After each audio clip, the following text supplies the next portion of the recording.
வானில் ஒளிவீசி கொண்டிருந்தார் சூரிய பகவான். அவருடைய தீவிர பக்தன் சத்ரஜித் அவர் முன்பு நின்றிருந்தார். சூரியன் மனமொகிழ்ந்து, இந்த சயமந்தக மணி உன்னிடம் இருக்கும் வரை உனக்கு செல்வம் குறையாது என்று கூறி பிரகாசமான மணியை அவர் கையில் அளித்தார். மணி பொன்னொளி மின்னியது. அதை வீட்டில் கொண்டு வைத்தவுடன் சத்ரஜித்தின் இல்லம் செல்வத்தில் மூழ்குகிறது. தினமும் பொன் குவிகிறது. மக்கள் அதை வியப்புடன் பார்க்க சத்ரஜித்தின் மனதில் பெருமிதமும் அகந்தையும் வளர்கிறது. துவாரகையில் ஸ்ரீகிருஷ்ணர் சத்ரஜித்தை சந்திக்கிறார். இந்த மணி அரசரிடம் இருந்தால் நாட்டிற்கு நன்மை என்று அமைதியாக கூறுகிறார். ஆனால் சத்ரஜித் அதை மறுக்கிறார். கிருஷ்ணரை சந்தேகமாக பார்க்கிறார்.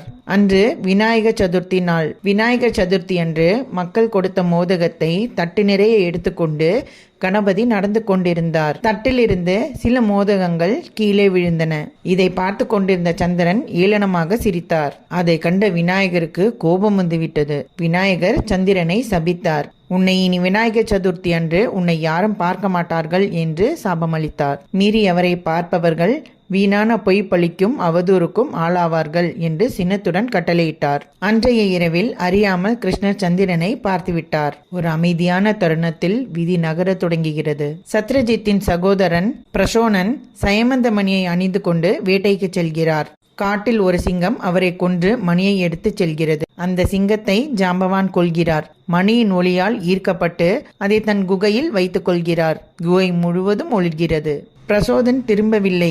நகரில் வதந்தி பரவுகிறது.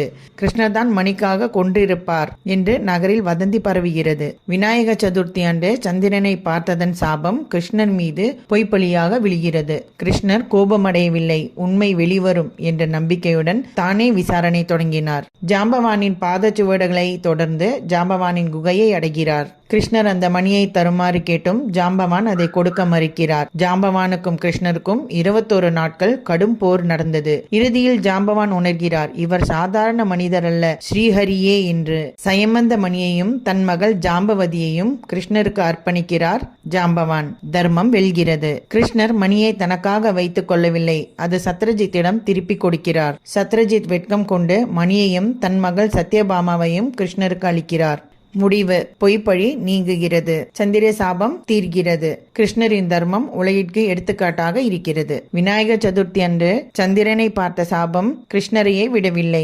இதனால் நாம் அறியாமல் பார்த்துவிட்டால் வீண் பழிச்சொல் பாவம் நமக்கும் வந்து சேரும். இதற்கு ஒரு பரிகாரம் இருக்கிறது. அறியாமல் நாம் சந்திரனை அன்று பார்த்துவிட்டால் இந்த சத்ரஜித்தின் கதையை நாம் கேட்க வேண்டும் அல்லது யாருக்காவது இதை கூற வேண்டும். அப்படி கேட்டாலோ இல்லை யாருக்காவது கூறினாலோ சாபம் தீரும் என்பது ஐதீகம். இந்த காணொளி உங்களுக்கு பிடித்திருந்தால் உங்கள் நண்பருக்கு ஷேர் பண்ணுங்க. சேனலை சப்ஸ்கிரைப் செய்யுங்க.